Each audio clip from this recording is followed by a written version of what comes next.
that are up to 10 times bigger than the Milky Way galaxy. Something is wrong.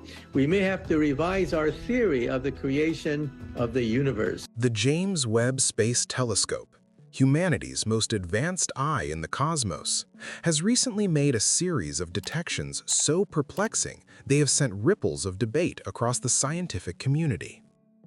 Orbiting in its cold, dark perch a million miles from Earth, Webb was tasked with looking back to the very dawn of time. But the signals it sent back have revealed structures that challenge not only our current models of astrophysics, but even our fundamental expectations of how the universe should be structured. For decades, our understanding of cosmic history was built on a predictable foundation, that the universe began small and grew slowly. But what Webb has found lurking in the deepest, oldest corners of space is not a quiet nursery of infant galaxies. Instead, buried within the dense layers of infrared signals are objects of a scale and maturity that our theories struggle to account for. This is the story of those objects, and why their discovery represents a profound, almost terrifying challenge to our understanding of the cosmos. To understand the scale of this new, unsettling discovery, we must journey back to an era just a few 100 million years after the Big Bang. According to the standard model of cosmology, this period should be the universe's infancy.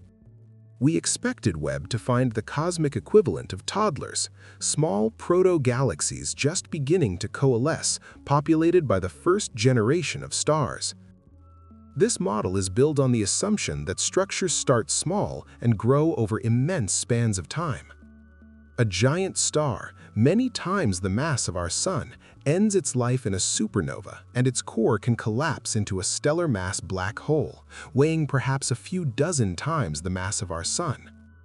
Over billions of years, through a slow, methodical process of mergers and accretion, pulling in gas, dust, and stars, these smaller black holes were thought to gradually grow into the supermassive giants we see at the center of galaxies like our own Milky Way today. Our models were built on the assumption that this entire process takes a very, very long time.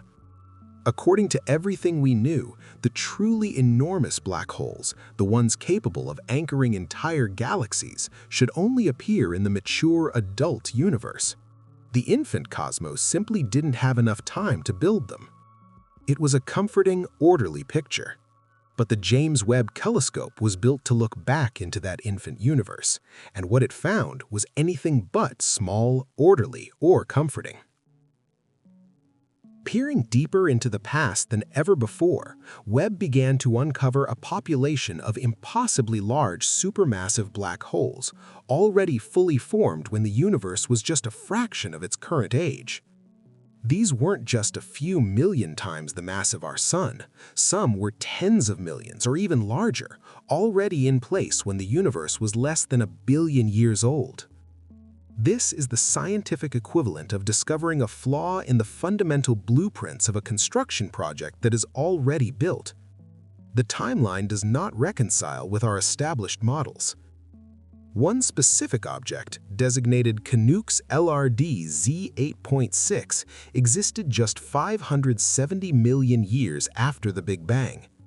Using Webb's near-infrared spectrograph, astronomers dissected its light. The data showed the unmistakable fingerprint of a black hole's accretion disk, hot ionized gas swirling at incredible speeds. Based on its light, they could estimate its mass. It was a supermassive black hole. The problem wasn't just its existence, but its size relative to its home.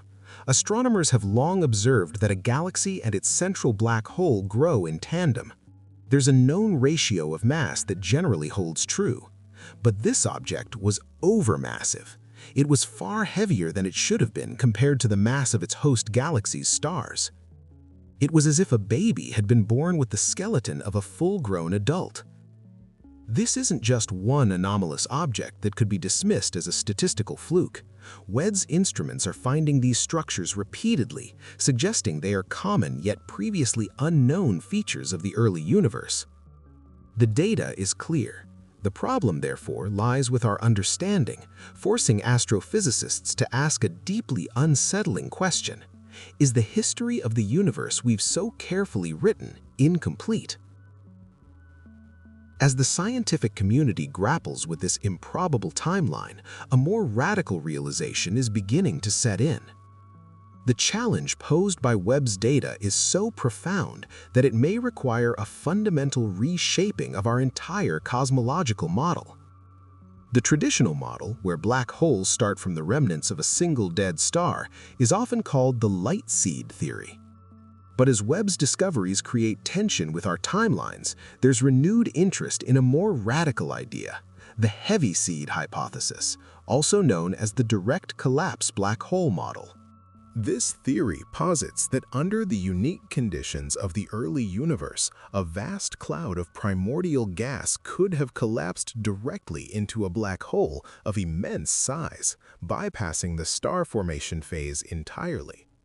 Instead of starting as a light seed of a few dozen solar masses, this direct collapse could create a black hole tens or even hundreds of thousands of times the mass of the Sun in a single event. While this theory helps with the timeline, it opens a Pandora's box of new physical challenges, as such massive clouds are theoretically expected to fragment into many stars, not a single monolithic object. Still, Webb is providing clues that the early universe was a violent place where rapid growth was possible. In a system known as ZS7, Webb captured the earliest, most distant black hole merger ever witnessed. This was a landmark discovery, confirming that mergers were an important route for black hole growth at cosmic dawn. But even this violent, rapid process might not be enough to explain the sheer number and size of the objects being found. The mergers would have to occur with an almost impossible frequency and efficiency. A significant gap in our understanding remains. And this is where we arrive at the terrifying truth. The terror isn't about a physical threat. It is a profound existential threat to our understanding of the universe and our place within it. These discoveries may be forcing a complete inversion of our theory of galaxy formation. The traditional model has always been that a galaxy comes first. A vast cloud of gas collapses to form stars, and only then, over eons, does a supermassive black hole gradually form at its center. But these discoveries suggest the opposite may be true. What if the massive black hole forms first, acting as a gravitational seed or scaffold around which the entire galaxy then assembles? In this scenario, the black hole isn't born from the galaxy. The black hole builds the galaxy around it. The evidence for these early overmassive black holes paints a new, far more violent picture of the dawn of time. The infant universe wasn't a gentle nursery. It may have been a chaotic factory for building giants. The most destructive, most powerful objects in the entire universe may not have needed billions of years to evolve. They may have been there from the very beginning. That is the terrifying revelation. The James Webb Telescope didn't just find a new object.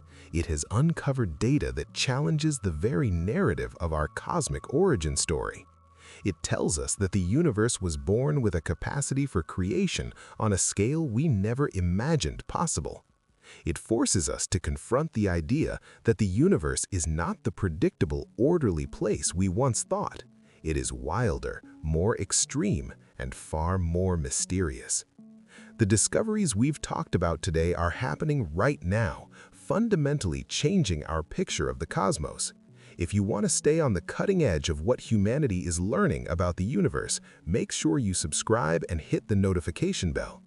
Now, I have to ask you, what do you think is the most mind-blowing implication of this discovery? Is it that black holes might have created galaxies, or that the timeline of the universe is so different from what we thought? Let me know your thoughts in the comments below. In the end, the James Webb Telescope set out to find the first light, but in doing so, it has cast new light on the first shadows. It found primordial monsters that have forced a complete re-evaluation of cosmic history.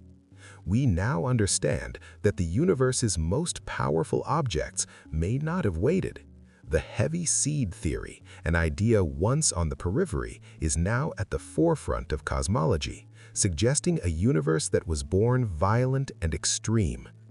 The James Webb Space Telescope was built to be an answer-finding machine. Instead, it has become a question-generating machine of unparalleled power. It has demonstrated that the universe is not just more complex than we know, it may be more mysterious than we have ever dared to imagine. The door to the early universe has been thrown open, and what we are finding on the other side is not the neat, orderly cosmos of our textbooks. It is a place filled with structures that defy our logic, forcing us to reconsider our place within reality itself. The search for answers has only just begun.